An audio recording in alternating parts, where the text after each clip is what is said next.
Continent Africa had been known for deserts and slaves for decades. The global masters called Africa its third world countries, which shows that these countries were far away from civilization, including standardized culture, morality, way of working, and interaction.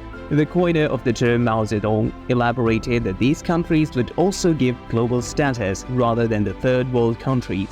Dominant policies of Western countries make African states as marginalized and mostly conflicted states. Most of the countries had to be set on coalition support, and many times the pictorial actions of NGOs had been seen. Change in global scenario and global positioning gave birth to a new wave of vision. Hard and soft wars had been continued in the region, but no particular development occurred.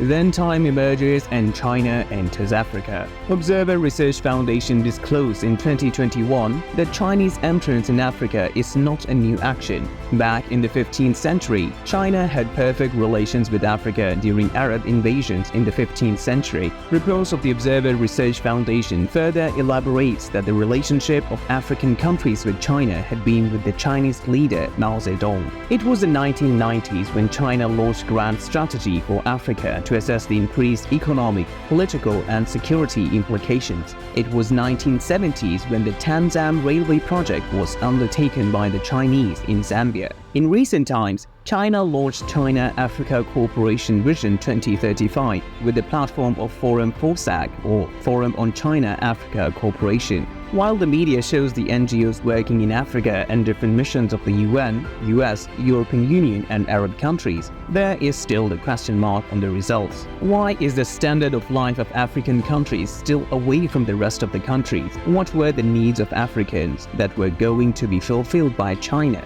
What are the political and strategic hidden aspects in the HAAWK initiatives? Let's smash the giggles and come to reality. The United States Institute of Peace reported in 2021 that African countries need investment and innovative projects rather than support. The major project of China is the construction of the Belt and Road Initiative, engaging the major countries in a new wave of business, social, economic, cultural, and resources security.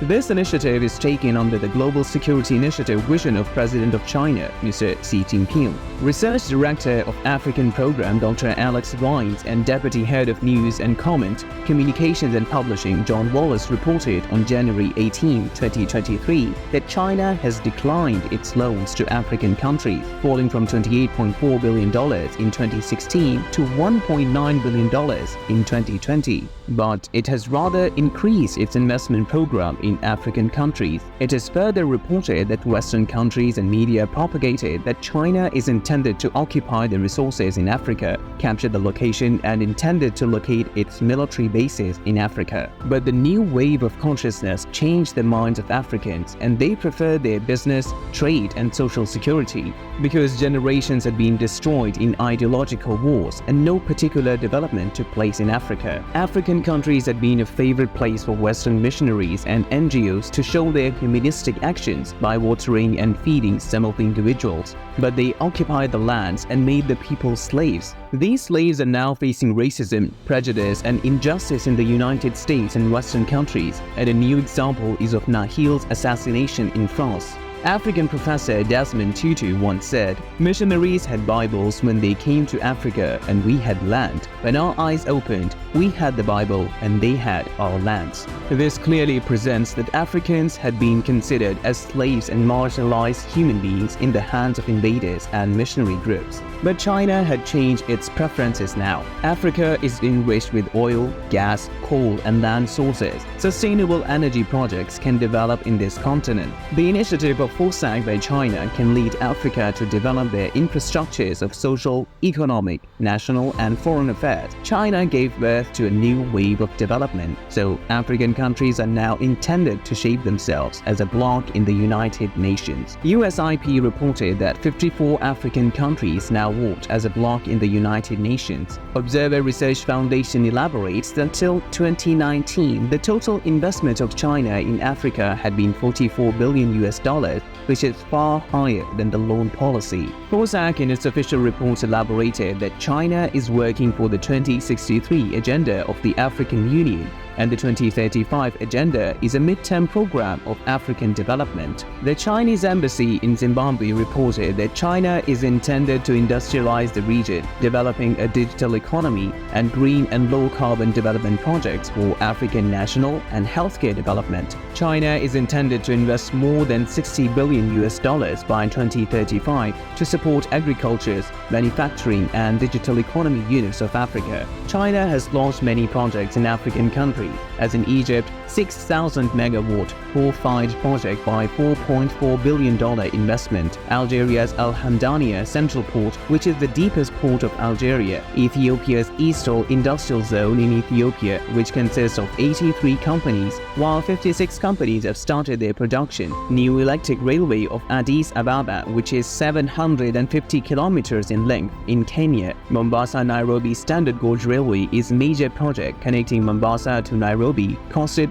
$3.2 billion. The Abuja-Kaduna railway line in Nigeria, in Sudan, nuclear power station, solar power stations and many dams. In Tanzania, a long 2,561 kilometers long railway linking Indian Ocean port of Dar es Salaam to Mwanza on Lake Victoria. Beside these major projects, there are many other healthcare, solar, tidal power, electricity, technological, agricultural, industrial and educational projects mentioned in other countries of the world. Stockholm International Peace Research Institute wrote on July 3, 2023 that China on peak and a declining USA. Further, it is mentioned that by 2040, China will bypass the hard power of the US. During the 1990s, due to aid, African countries had fallen down from 6% to 2.5% of the world GDP. After an increase in foreign direct investment by China in Africa, Africa is aggressively counting 3% of the global GDP.